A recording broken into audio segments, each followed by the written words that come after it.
মনে হয় আমাকে রংপুরের সব সাংবাদিক চেনেন, সবাই আমাকে জানেন, রংপুরের সাধারণ সব মানুষ আমাকে জানেন এবং চেনেন। আমি আমার যে জন্মের ৬২ বছর, তার ৫০ থেকে ৫২ বছর রংপুরের মাটি মানুষের সাথে আছি।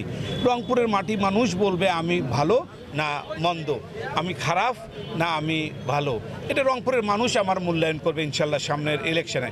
এবং আপনারা তো সবাই আমাকে চেনেন, আমার যদি এরকম কোনো ত্রুটি পেয়ে থাকেন আমাকে বলেন, আমি সেই ত্রুটি মুক্ত হব, আমি ইনশাল্লাহ সেটা আমি সংশোধন করব। কিন্তু আমি জানি যে আমি রংপুরের মানুষের কোনো দিন বিন্দুমাত্র ক্ষতি করে নেই, আমি আমার দলের কোনো নেতাকর্মীর ক্ষতি করে নেই, আমি দলের যত দায়িত্ব সততার সাথে পালন করেছি এবং রংপুরের মানুষ আমার দ্বারা কোনো রকম কোনো হয়রানির শিকার কোনো দিন হয় নাই।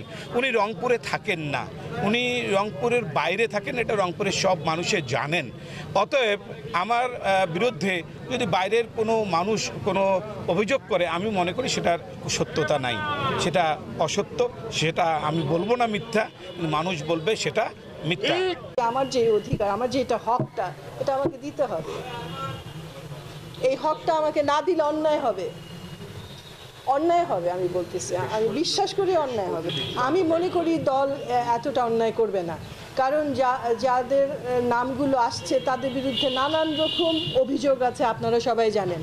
তাদের দখলদার বলা হয়, চাঁদাবাজ বলা হয়, নানান রকম অভিযোগ। যা আমি মেনে নিতাম যদি আমার থেকে একটা ভালো ক্যান্ডিডেটকে দেয়া হতো, যারা এই রংপুর 3-এর আমরা একটা কথা বলি, এটা খুব গুরুত্বপূর্ণ, যে রংপুর কত পিছিয়ে আছে আমরা কি জানি? রংপুর হচ্ছে সারা বাংলাদেশের মধ্যে সবথেকে পশ্চাৎপদ একটা ডিভিশন। কেন? কারণ নেতৃত্ব নাই, জনপ্রতিনিধিত্ব হয় নাই রংপুরের, কেউ সঠিকভাবে রংপুরকে জনপ্রতিনিধিত্ব করে নাই।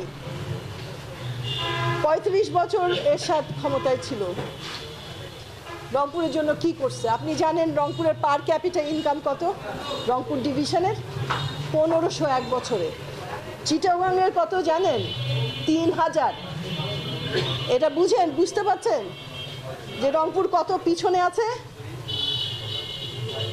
তো এই কাজগুলো করতে হবে। আমি জানি এগুলো আমি করতে পারবো, অবশ্যই এগিয়ে নিব। আমার পরিকল্পনা আছে। আমি 18 সালে আমার নির্বাচনী ইস্তেহারে ঘোষণা করেছিলাম আমি একটা ইকোনমিক জোন কিভাবে করব, আমি পোর্ট কিভাবে ডেভেলপ করব, রংপুরের যে অতি গৌরব ছিল সেটাকে কিভাবে ফিরিয়ে আনবো, এটা আমার 18 সালের নির্বাচনী ইস্তেহারে ছিল।